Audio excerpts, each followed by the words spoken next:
এই যে আমরা যারা শহর কলকাতার বাসিন্দারা, এই শহর কলকাতার ডেইলি লাইফে গতানুগতিক জীবন বড্ড একঘেয়ে। গাড়ির আওয়াজ, ট্রাফিক জ্যাম, একটু ধোঁয়া, একটু কোলাহল, তার মাঝখানে মনটা অনেক সময় ছুটে চলে যেতে চাই সেই গ্রামীণ শান্ত পরিবেশে। এই কংক্রিটের জঙ্গল থেকে বেরিয়ে চোখ চায় একটু সবুজ, গ্রামীণ স্নিগ্ধ পরিবেশ, যেখানে থাকবে না কোনো কোলাহল, শুধু থাকবে পাখিদের কোহেলি, যেখানের পরিবেশে মন মেজাজ হয়ে উঠবে আরো সতেজ, আরো তরতাজা।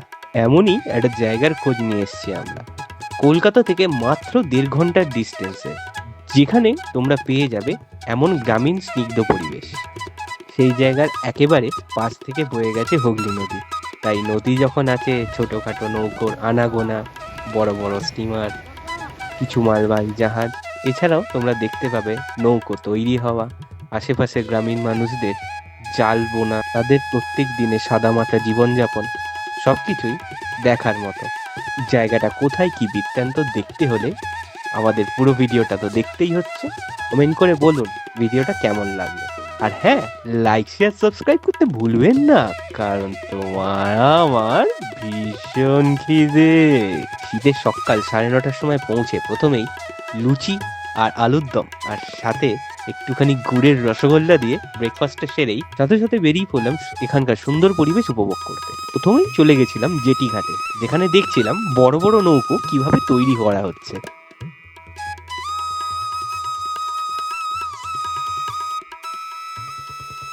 তারপর আরেকটু এগিয়ে ঘাটের সামনে আসতেই দেখতে পেলাম সারিবদ্ধভাবে দুদিকে বড় বড় নৌকো লাগানো আছে, আর এখানে কিছু কাকু দাদুরা জাল বুনছিল।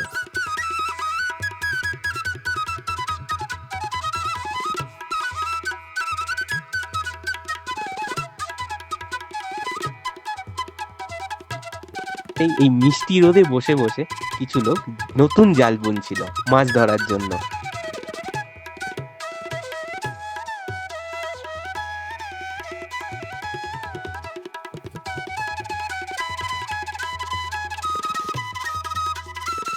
পর দেখলাম মাছ ধরা কিছু নৌকো এসে ঘাটে ভিড়ছে, আর তারপর একটা বড় মালবাহী জাহাজ, যেটা হুগলি নদী বেয়ে চলেছিল বাণিজ্য করতে।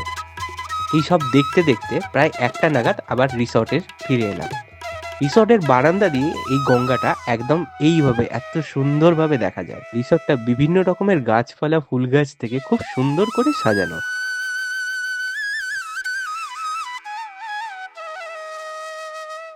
একেবারে ছবির মতো সুন্দর। এত সুন্দর পরিবেশ উপভোগ করতে করতে কখন যে বেলা বয়ে পেটে ইঁদুরে ডন মারতে শুরু করেছে তার খেয়াল নেই। তাই খাওয়ার ডাক পড়তেই ছুট মারলাম।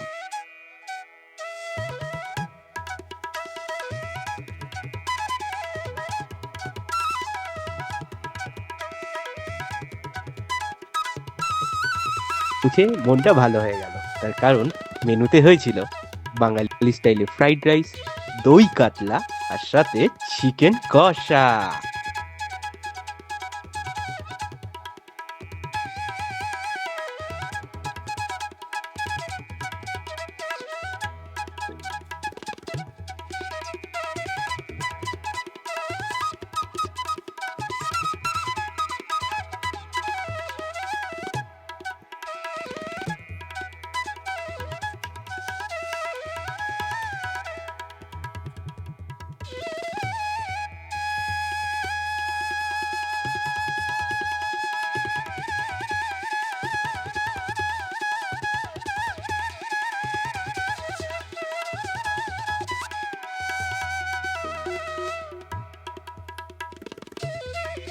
ফ্রাইড রাইস, দই কাতলা সবই ভালো ছিল, কিন্তু চিকেন কষাটা একটু বেশি ভালো হয়েছিল। তার কারণ 14 পিস চিকেন একটু কমই হয়ে গেছিল আমার জন্য।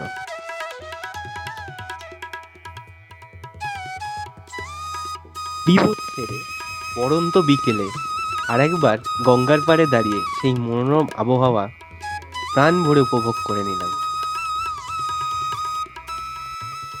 কারণ এবার পালা ফিরতে হবে।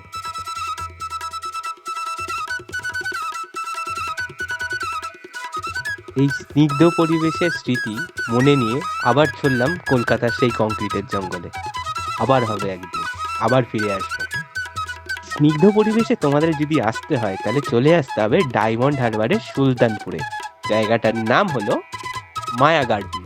এই লোকেশনের গুগল ম্যাপের লিংক আমাদের ডেসক্রিপশন বক্সে রইল। পর একটা উইকেন্ডে ব্যাগ গোছাও আর পৌঁছে যাও মায়া গার্ডেনে। আবার দেখা হবে নেক্সট ব্লগে।